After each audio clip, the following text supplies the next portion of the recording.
Et c'est dans cet agenda de prospérité et ces nouveaux partenariats que je veux évoquer le continent africain. Et je veux le faire là aussi avec beaucoup de reconnaissance pour tout le travail que vous faites et de clarté.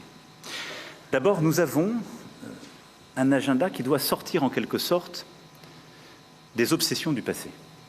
J'ai fait le maximum des efforts et je continuerai de le faire pour regarder les questions historiques, culturelles et mémorielles. Je crois que nous l'avons fait avec beaucoup de sincérité ces dernières années et du travail inédit qui a été fait sur l'Algérie avec la commission Stora, en passant par le discours qui a été donné en mon nom par le ministre à Tiaroy pour le Sénégal, à la politique de restitution des œuvres d'art, conformément à l'agenda de Ouagadougou que j'avais évoqué. Nous avons, ces dernières années, profondément changé ce logiciel. C'est-à-dire que la France regarde son passé dans sa complétude, elle a nommé les choses et elle cherche à avoir une approche scientifique, historiographique, à la fois décomplexée et dépassionnée, et nous le ferons encore avec le Cameroun, avec le comité d'historiens que nous avons installé. Et j'assume totalement cette politique, elle est bonne. Et je le dis en tant que président de la République, né après la décolonisation, dans un continent qui a 75% à moins de 25 ans. Le dialogue avec l'Afrique ne peut pas être l'otage d'un panafricanisme de bonne aloi contemporain qui utilise en quelque sorte un discours post-colonial en ayant d'ailleurs des soutiens de revers qui sont les impérialistes d'aujourd'hui. Et donc cette espèce de combination de faux intellectuels manipulant les réseaux sociaux, utilisant le désarroi d'une jeunesse et les intérêts de la Russie ou d'autres en Afrique, soyons lucides, mais n'y cédons pas. Et donc dans ce contexte-là, non, la France n'est pas en recul en Afrique, elle est simplement lucide, elle se réorganise. Je dis ça parce que quand je lis une bonne partie de notre presse et beaucoup de commentaires, les gens, regardant avec les lunettes d'hier, disent c'est terrible, l'Afrique, on est en train de disparaître. Non, on a choisi de bouger en Afrique. On a choisi de bouger parce qu'il fallait bouger. On a regardé notre relation passée, mémorielle, culturelle, on la factualise, on l'assume, on se dit la vérité. Mais on ne cède rien à la désinformation et aux ingérences. 2, nous avions une relation sécuritaire. Elle était de deux natures, en vérité. Il y a une partie, c'était notre engagement contre le terrorisme, depuis 2013. On avait raison. Je crois qu'on a oublié de nous dire merci. C'est pas grave, ça viendra avec le temps. L'ingratitude, je suis bien placé pour le savoir, c'est une maladie non transmissible à l'homme. Mais je le dis pour tous les gouvernants africains qui n'ont pas eu le courage vis-à-vis de leurs opinions publiques de le porter, aucun d'entre eux ne serait aujourd'hui avec un pays souverain si l'armée française ne s'était pas déployée dans cette région. Et j'ai une pensée émue pour nos soldats qui, parfois, ont donné leur vie et pendant des années se sont battus. Nous avons bien fait.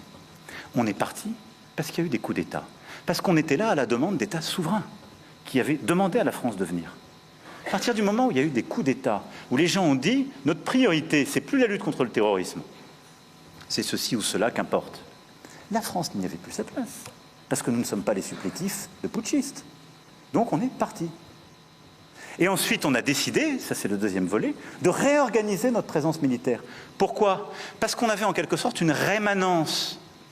Et on nourrissait nous-mêmes un discours post-colonial. Parce que dans les pays d'Afrique francophone, il y avait cette histoire, et donc on avait laissé une présence installée dans nos bases. Est-ce qu'elle avait encore une justification? Plus tellement. Est-ce que c'était ça le rayonnement de la France? Non. Je salue tous ceux qui ont servi, ça ne l'était plus là. Et ça n'était plus compris, c'était utilisé. C'est-à-dire que tous les réseaux d'activistes que j'évoquais venaient dire « Regardez les Français, ils ont un camp avec 2000 soldats là. Donc ils vont préparer un coup d'État. » Et toutes les désinformations possibles étaient utilisées contre nous. Donc nous avons patiemment, et je remercie Jean-Marie Bockel, je le remercie à double titre, personnel et pour cette mission, parce qu'il fait partie de ceux qui ont vécu dans sa chair et la chair de sa famille, ce que j'évoquais tout à l'heure. Mais il a mené patiemment, en lien avec les ministres et le SEMA, cette mission. Et donc nous avons proposé aux chefs d'État africains de réorganiser notre présence. Comme on est très poli, on leur a laissé la primauté de l'annonce.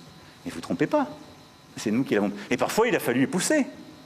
Mais pas parce qu'on est poli et correct et qu'on se réorganise nous-mêmes qu'il faudrait que ce soit retourné contre nous en disant « ils sont chassés d'Afrique ». Je peux vous dire que dans bien de ces pays, on ne voulait pas enlever l'armée française ou même la réorganiser. Mais on l'a assumé ensemble. C'est ça le partenariat. Et donc oui, nous sommes en train d'ouvrir un partenariat de sécurité et de défense nouveau, où on aura des bases stratégiques. Djibouti en fait partie, c'est pourquoi elle est d'une toute autre nature. Je l'ai évoqué devant nos militaires, elle sera pérenne, stable, parce qu'elle est régionale. Et on va demander à nos partenaires de savoir exprimer leurs besoins en termes de défense. Mais on va faire plus de formation, plus d'équipements, plus de renseignements, plus de contrats aussi dans la durée de défense. On va qualifier la menace avec eux. Et on va aussi inventer une nouvelle relation, comme on l'a fait ces dernières années avec le Bénin, relation inédite, comme on va le faire avec le Nigeria, où on a commencé un dialogue stratégique qui n'existait pas jusqu'alors, ce qui était une aberration, etc. Partenariat stratégique de défense, désinhibé, mais d'avenir. Et au-delà de ça, le continent africain, c'est un continent de croissance. Et là-dessus, nous sommes trop frileux.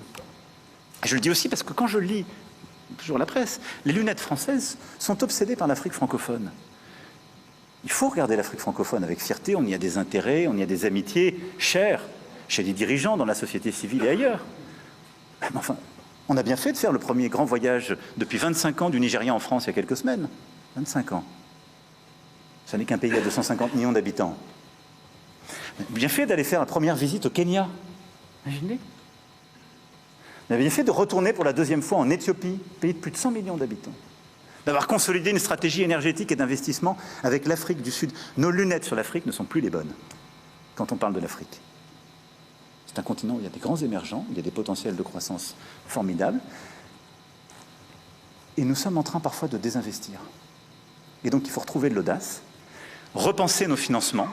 Et là-dessus, nous devons, en interministériel, repenser nos financements pour prendre plus de risques et accompagner plus de risques, repenser nos règles européennes pour qu'on ait une capacité de financement de nos grands acteurs et avoir une stratégie avec nos entrepreneurs, toutes filières confondues, beaucoup plus ambitieuse à l'égard du continent africain.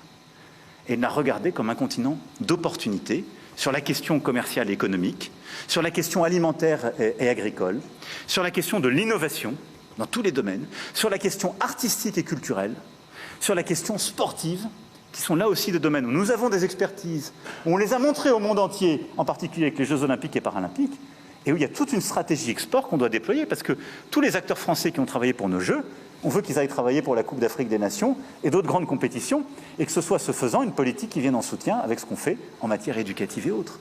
Et donc, je vous fais confiance pour que ce logiciel qu'on a commencé à changer à Ouagadougou soit chaque fois réexpliqué, porté, assumé comme un logiciel de conquête, comme toutes les transitions. C'est difficile, parce qu'il y a des nostalgiques, parce qu'il y a des gens qui ne comprennent pas ou qui ne veulent pas comprendre, et parce qu'on bouscule des intérêts acquis. Mais croyez-moi, c'est une bonne chose, parce que le monde change et que nous avons besoin d'embrasser justement ce nouveau partenariat. Et en parlant du continent africain, c'est en particulier ce qu'on veut faire avec le Maghreb. Pour moi, un des temps importants de ces derniers mois a été ce que nous avons réussi à bâtir avec Sa Majesté le roi Mohamed VI. Lors de la visite d'État, plusieurs d'entre vous m'y accompagnaient il y a quelques semaines. Nous avons construit un partenariat pour les décennies à venir totalement nouveau.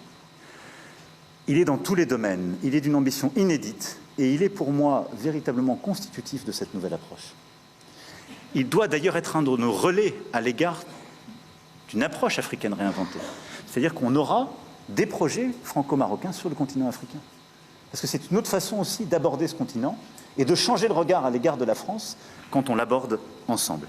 Et donc le Maghreb sera aussi dans cette stratégie, pour moi au cœur d'un agenda positif, la saison Maghreb, le fonds Maghreb, l'Académie des talents, et nous ne devons pas nous résoudre, malgré les tensions qui peuvent exister avec certains, à la nécessité d'avoir un tel agenda.